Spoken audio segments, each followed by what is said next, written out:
E hoje aí é o dia daquela carta aos brasileiros, às brasileiras, em defesa do Estado Democrático de Direito, que será lida daqui a pouco, às 10 horas da manhã, na Faculdade de Direito da USP, no Largo São Francisco, aqui no centro de São Paulo. O texto é uma reação aos ataques ao processo eleitoral feitos pelo presidente Jair Bolsonaro e seus aliados. O documento ultrapassou a marca das 900 mil assinaturas nesta quarta-feira.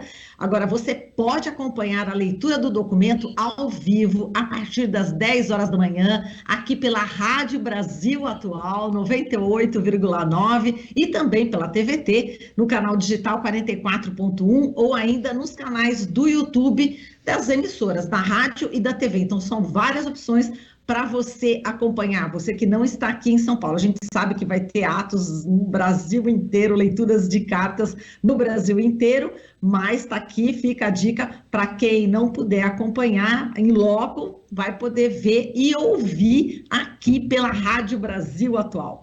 Bom, agora vamos à nossa pauta aqui do dia, né? Ainda em defesa da democracia, o Instituto Vladimir Herzog e a Comissão Arnes assinaram juntos uma carta aberta aos candidatos e candidatas à presidência da República. No documento, as instituições alertam aos presidenciáveis que não é possível existir democracia, justiça e paz sem que os direitos humanos sejam pauta prioritária dos programas de governo. O texto, que também celebra o bicentenário da independência do país, propõe a implementação de um plano de reconstrução democrática, assegurando a defesa do processo eleitoral brasileiro. Bom, e é sobre esse assunto que a gente conversa agora com a Gabriele Oliveira de Abreu, que a gente sempre conversa com ela aqui, ela que é historiadora, formada pelo Instituto de História da Universidade Federal do Rio de Janeiro, é mestre em História Comparada pela UFRJ, e no Instituto Vladimir Herzog ela coordena a área de Memória, Verdade e Justiça. Olá, Gabriele, bom dia, seja bem-vinda.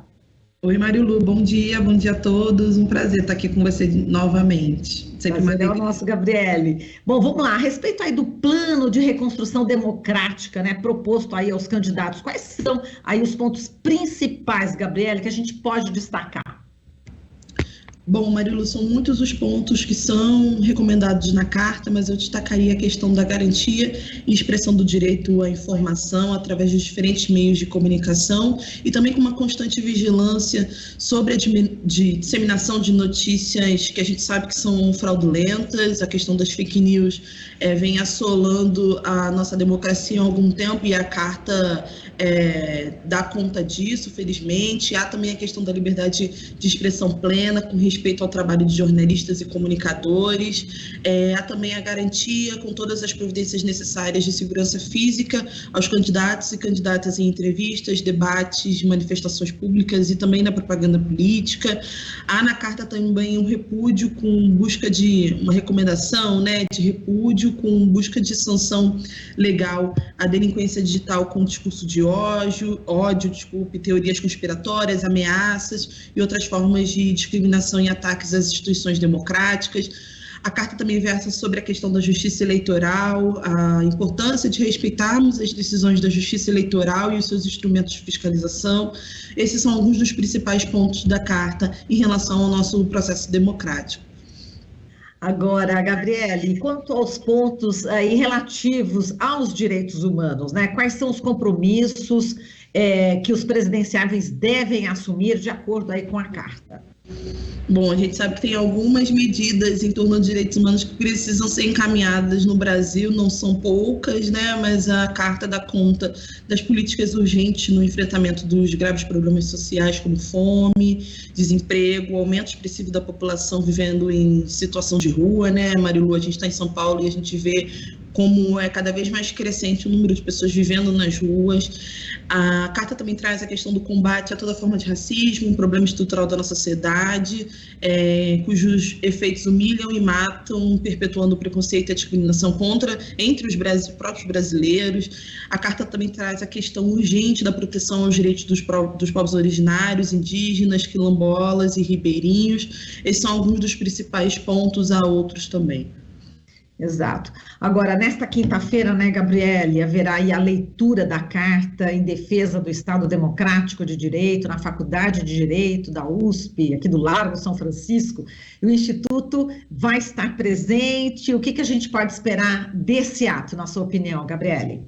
O Instituto Vladimir Herzog estará presente com certeza em mais essa iniciativa super importante de clamor público, né, digamos, em relação à saúde da nossa democracia, que vem sendo afetada, que vem sendo ameaçada, melhor dizendo, já há bastante tempo.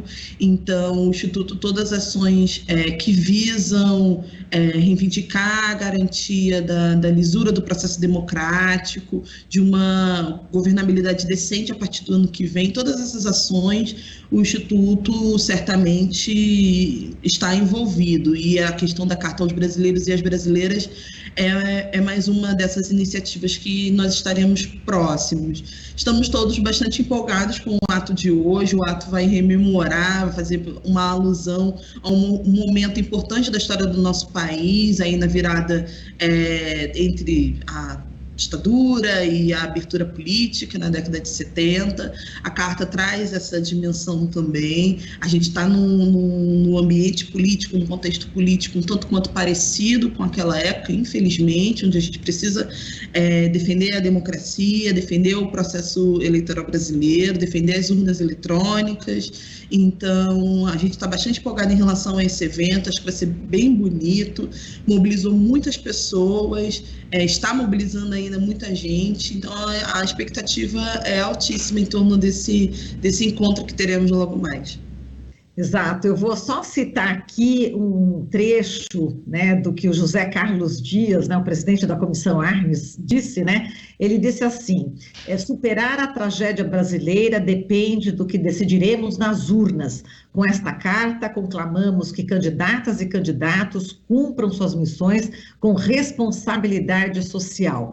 Então, o Instituto Vladimir Herzog, a Comissão Arnes, juntas, né, duas entidades importantíssimas aqui no Brasil, estão juntas para fazer toda essa cobrança aos presidenciáveis, né? Então, a gente acredita, né, que essa carta seja extremamente importante para a nossa sociedade brasileira e ela está disponível, não é isso? No site do Instituto, Gabriele?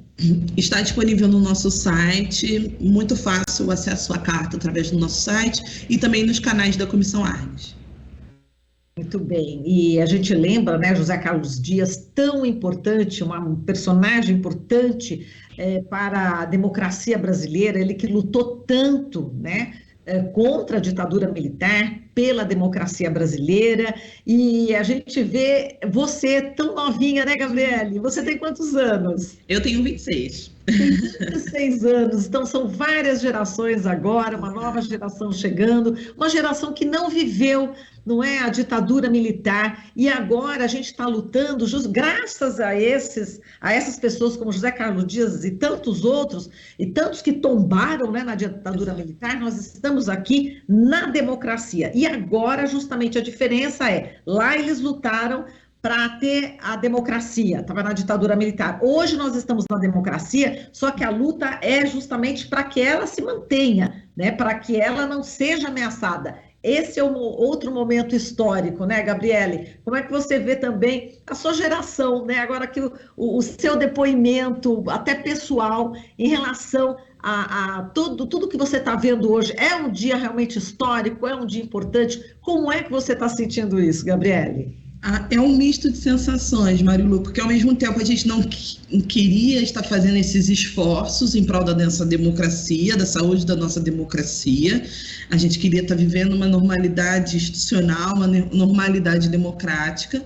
Então, por um lado, não sei se triste, mas pelo menos lamentável, né? A gente está precisando fazer esses esforços depois que passamos por um processo de abertura política e tudo mais.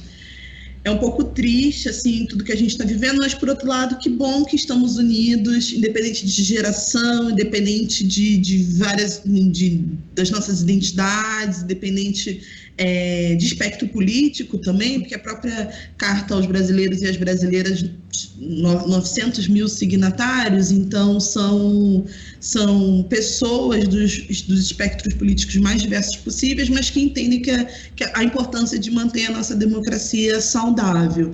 Então, é esse misto de sensação, ao mesmo tempo a gente lamenta estar diante desse cenário, mas isso também nos dá forças para lutar e para clamar pela nossa democracia. Tá certo, Gabriela. A gente agradece muito aqui a sua participação. Muitíssimo obrigada. Um forte abraço. E aqui em São Paulo, a gente, terminando aqui o jornal, nós já vamos lá para o Largo de São Francisco e certamente aí no Rio de Janeiro, né, onde você está, deve ter também programações aí. Eu estou em São Paulo, a gente vai se ver então. Estou em São Paulo. Ah, você está em São Paulo, você não está no Rio, da Universidade Federal do Rio de Janeiro, mas aqui em São Paulo. Maravilha, a gente se encontra lá no Largo de São Francisco, então, Gabriele. Fechou. Temos um encontro marcado. Até já, minha querida. Um beijo, até mais. Beijão, gente. Obrigada. Tchau. Obrigada. Falamos aqui com a Gabriele Oliveira de Abreu, historiadora formada pelo Instituto de História da Universidade Federal do Rio de Janeiro e mestre em História Comparada pelo FRJ, no Instituto Vladimir Herzog. Ela coordena a área de Memória, Verdade e Justiça.